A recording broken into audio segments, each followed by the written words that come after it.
প্রাচীন মক্কা নগরীতে, যেখানে সূর্য সোনালি বালি চুম্বন করত এবং বাতাসে পুরানো গল্পগুলি ফিসফিস করত, সেখানে মুহাম্মদ নামে এক ব্যক্তি বাস করতেন। তিনি তার প্রজ্ঞা, দয়া এবং মানুষকে একত্রিত করার ক্ষমতার জন্য বহুদূরে পরিচিত ছিলেন।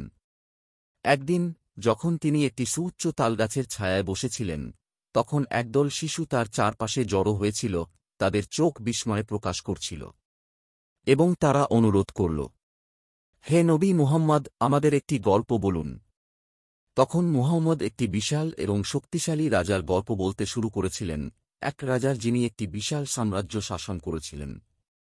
রাজা তার সম্পদ এবং তার শক্তির জন্য পরিচিত ছিলেন, কিন্তু তিনি তার নিষ্ঠুরতা এবং তার লোভের জন্য পরিচিত ছিলেন।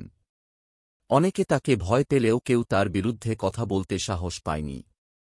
শিশুরা মনোযোগ সহকারে শুনলে মুহাম্মদের কণ্ঠ উষ্ণতা ও মমতায় ভরে ওঠে।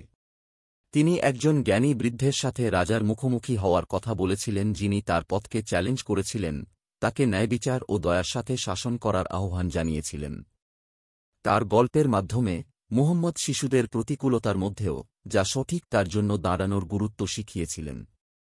শিশুরা মন্ত্রমুগ্ধ হয়ে বসেছিল যখন মুহাম্মদের গল্পগুলি উন্মোচিত হয়েছিল, প্রত্যেকেই বিশ্বাস, সমবেদনা এবং ভালোবাসার শক্তি সম্পর্কে একটি মূল্যবান শিক্ষা দেয়।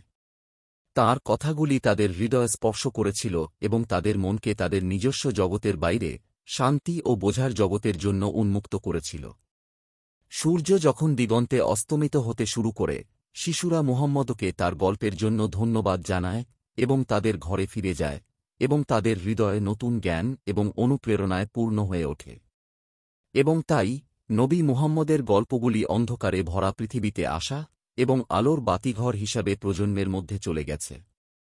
তাঁর কথাগুলি যারা শোনেন তাদের সবাইকে গাইড এবং অনুপ্রাণিত করে, মানুষকে একত্রিত করতে এবং সবার জন্য একটি ভালো বিশ্ব তৈরি করতে গল্প বলার শক্তির কথা আমাদের মনে করিয়ে দেয়।